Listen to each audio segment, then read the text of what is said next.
Okay, I just finished hanging my Noel banner. It is, I think it's like 3:45 or something like that. It's already dark. It's getting dark in the house. But I didn't leave enough slack in it, so I need to adjust the thumbtacks, which I'm not even going to do right now because I pounded those in with my little hammer. I just hung it with thumbtacks. I really eyeballed it, but I think I did a pretty good job getting it centered over this buffet thing that I have here. This is really hard to do on camera. But hold on one second. So I had made the fabric banner pieces, I think a couple of weeks ago. And then my friend had cut out paper letters while she was here. I made the banner while she was here. And then I had to order the white felt. I think it's a little too bright for me. I'm probably going to do something to make it look a little bit aged. I don't know. I'm going to think about that. I'm not in a rush because I made this to have year after year. So I also had thought about doing some embroidery along the edging, which I may also end up doing, but I kind of wanted to get it hung up, and I was afraid that if I waited too long that I wouldn't get it done this year. So it'll be a work in progress. Other than adjusting how it's hanging, I'm probably not going to do anything else with it this year because I don't want to keep pulling it off, on and off the wall. I'll make the holes too big and then it won't stay up there. So yeah, but I'm glad to have gotten that done. And maybe I'll even just do like a running stitch just along, like just a running stitch along each, along the edge of each letter. I feel like that would add to it too. And because now it just looks a little, the white looks a little too against, not so much on camera because I think the camera is dulling it a bit and making it look a little bit more yellowed, but it's pretty white and it wasn't supposed to be pure white, but that's okay. So I think what I'm going to do now is I'm going to go into Lily's room, her bedroom, and we're going to do a little chat with Lily. Her room right now is probably the brightest room in the house, so we're gonna go in there and talk to her. Lily's here again. You guys see so much of Lily. I do have other family members. It's just that Brad's working all day and Ian doesn't really care to be on the vlog, so I just really don't film him much. I always ask him first, and so anyway, Lily, so I have gotten several questions. And people want to know if you're a knitter. I'm a wannabe knitter. I just started. Okay, no, I lied. I didn't just start this. I started this like a year ago. No, it wasn't a year, was it? Was it a year ago? It was probably like last February. Okay, so, all right, 10 months. 9 to 10 months. It looks awful. So, okay, this is a beginner project, so... This is a petite knit pattern, a baby sweater? Yeah, well, it's like for a 1-year-old. Yeah, but it's like a baby and child sweater, but I forget the name of it. Yeah. I don't know. It's petite knit. Anyways. And the back looks better. Well, you can't tell. You really can't tell. It's been crumpled. Yeah, so, it was in my bag. But this is is this your very first knitting project? No.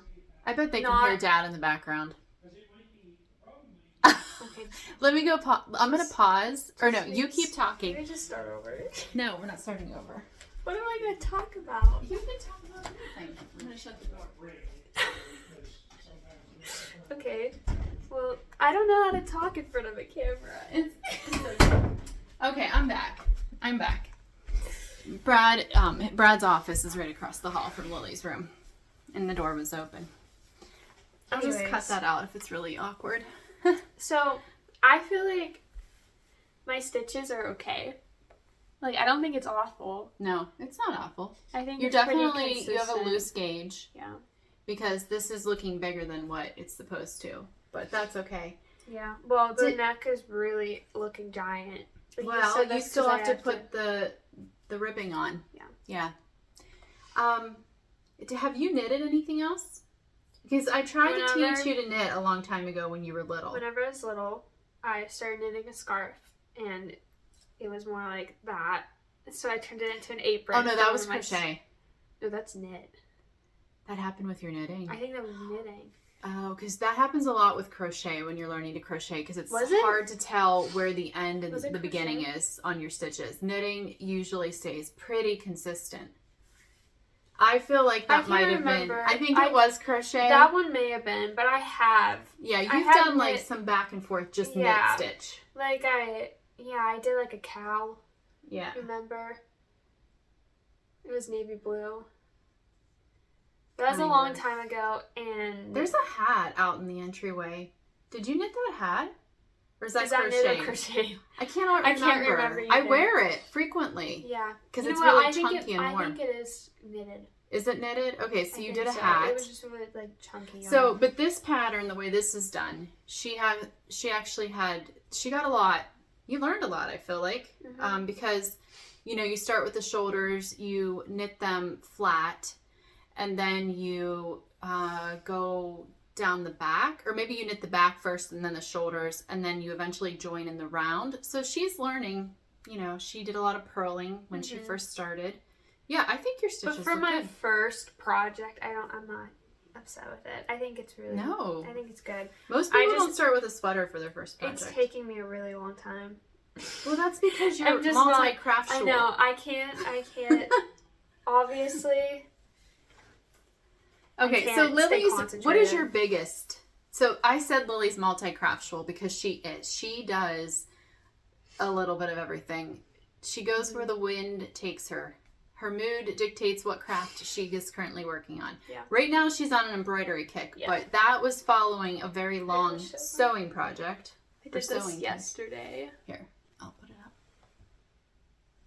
Little bookmark. Yeah. And then I'm working on this today. That's really pretty. Thanks. Your French knots are so cute. Mine are horrid. They're starting to turn out. And then what started the embroidery kick is I was on Pinterest and I saw this idea to embroider felt ornaments. So We'll have do like a lot. little. Here, you wanna show them? We'll do you can lay them out and we can do, I can just do a film, show them all. So they're really simple. But yesterday I was trying to learn how to do like a French knot and a couple of other stitches. So, yeah. I made like There's a over lot. 20. There are So a lot. There's a lot. She's not giving me them. She's taking them. She's making them. You're making them to take with you, right? When you move out and have your own Christmas tree. Yeah. Yeah. Yeah. And then a month ago. Yeah, I feel like you have sewn more than any other thing. You've always been consistent in your I've sewing. been sewing since I was, what, Very little. 4? So a lot of you made comments about our home or our family being artistic. I literally stuck the kids in their high chairs when they were under a year old with non-toxic paint.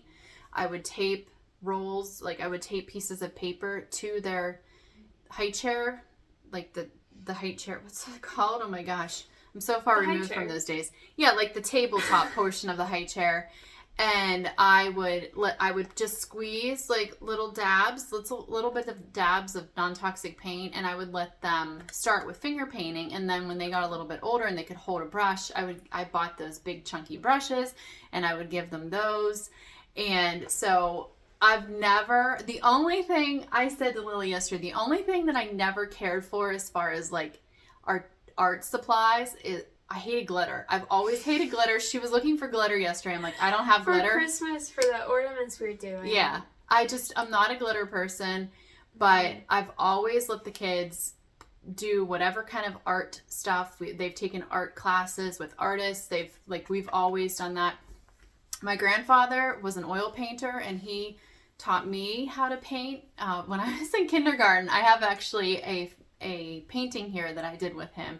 He allowed me to help do the clouds. And I still remember him saying no, because I was just wanting to go like this and make round clouds. And I still remember sitting at the table in their farmhouse, and he would just no, Amber, you have to do it this way.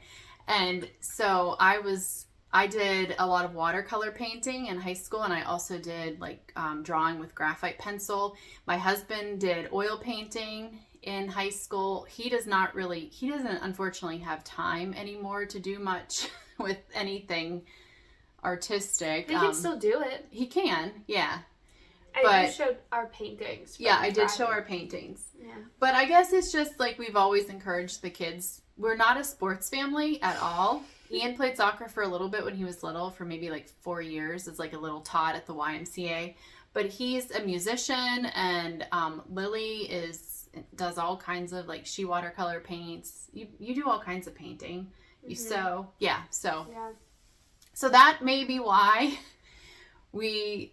people were just making that comment. You're such an artistic family. And it's because I encouraged it from, like, before they were a year old. I was encouraging them to do. Yeah, we still have a giant bin in the basement of stuffed animals I made. Oh, yeah, she sewed so many stuffed animals. I cannot get rid of them. That's what but lately,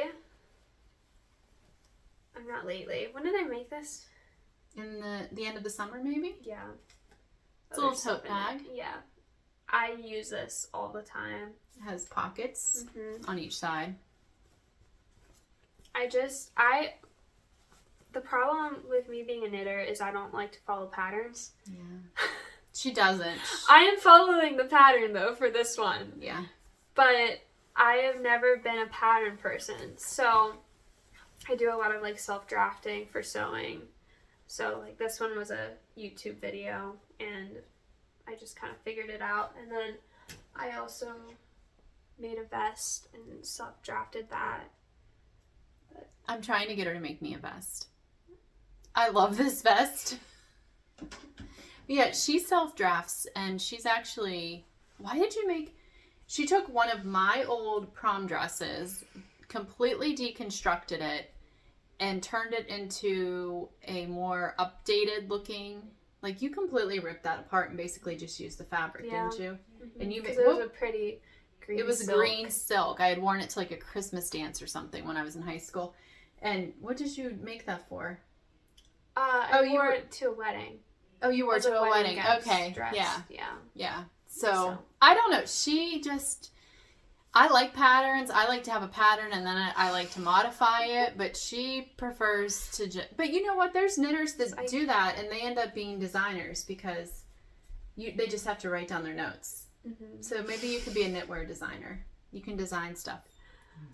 Just have to be a My problem is I can't stick with something. I, like, hop month to month with what I'm doing. So I'm on my embroidery kick, but next month it will be something else. It might be. That's just... You were on this current sewing. Yeah. This most recent sewing kick lasted months. It did. It was months. It yeah. did. Yeah. But so yeah, I think that's it, unless you want to say anything else. No? Okay. Can you hear my husband? I think he walked out of the room and he opened the door.